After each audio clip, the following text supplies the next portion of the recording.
Noong unang panahon, sa isang malamig at tahimik na baryo, may isang matandang babae na kilala sa lugar bilang isang pulubi.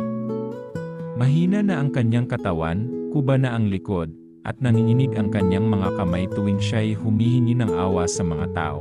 Hindi alam ng karamihan kung saan siya nanggaling.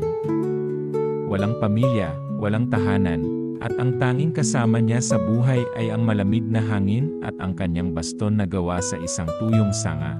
Araw-araw, dahan-dahan siyang naglalakad sa bawat bahay, palaging binibigkas ng parehong panalangin. Maawa po kayo. Kahit konting tinapay lang eh. At kapag may nag-abot sa kanya ng kahit ano, tinapay, barya, o kahit mainit na sabaw, lagi niyang sinasabi, "Pagpalain kayo ng Diyos, ngunit hindi lahat ng tao ay may malasakit. May mga nagsasara ng pinto. May mga nagtataboy. At may ilan ang lumalait sa kanyang anyo." Isang araw ng taglamig, habang ang hangin ay tila mga patalim na tumutusok sa balat, napadpad ang matandang pulubi sa isang bahay sa dulo ng baryo. Doon, may isang batang lalaki na nagngangalang Andoy, isang batang ulilarin, ngunit may mabuting puso. Siya ay kinupop ng may-ari ng bahay at siyang tagalinis at tagabantay ng apoy.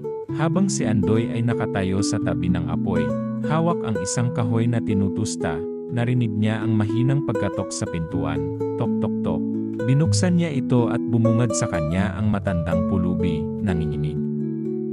At halos hindi makagalaw, hindi katulad ng ibang matatanda sa baryo, si Andoy ay may pusong mapagmalasakit.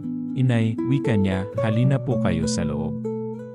Magpainit po muna kayo dito sa tabi ng apoy," napaluha ang matanda. Hindi siya sanay sa ganoong kabaitan. Pumasok siya sa maliit na bahay at lumapit sa apoy. Sa sobrang lamig na kanyang naramdaman, hindi na niya napansin na masyado na siyang lumalapit sa apoy. Ang kanyang mga lumang damit, manipis at tuyot, ay agad na dinapuan ng apoy.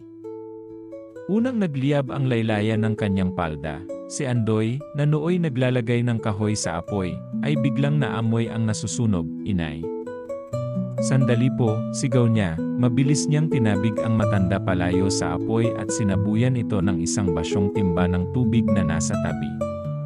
Tumigil ang apoy, ngunit ang matanda ay natulala, hindi siya galit. Sa halip, siya ay ngumiti. Ngiti na po ng pasasalamat, ngiti ng isang taong matagal nang hindi pinakitunguhan ng may malasakit.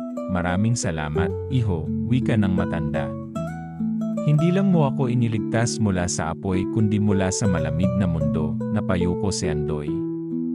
Wala siyang ina, wala siyang ama, at ngayon, tila may natagpuan siyang bagong kaibigan. Pinaghain niya ng sabaw ang matanda, pinaubaya ang kumot, at pinaupo ito sa tabi ng apoy.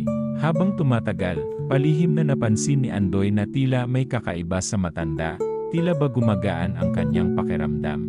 At ang buong bahay ay tila nagliliwanag. Nang lumipas ang ilang sandali, ang matanda ay tumayo. Ang dating kuba niyang likod ay umayos. Ang kanyang damit ay tila nagbago, naging busilak, at ang kanyang buhok ay tila kumislap sa liwanag ng apoy. "Andoy," wika ng matanda, "ikaw ay may dalisay na puso. Hindi lahat ay kayang magbigay, lalo na kapag sila ay kapos. Ngunit ikaw, sa kabila ng iyong kakulangan, nagbigay ka." Kabutihan sa tao. Pagkasabi nito, ang matanda ay unti-unting naglaho. Naiwan si Andoy na nakatitig sa apoy, habang ang kanyang puso ay punang ginhawa at katahimikan.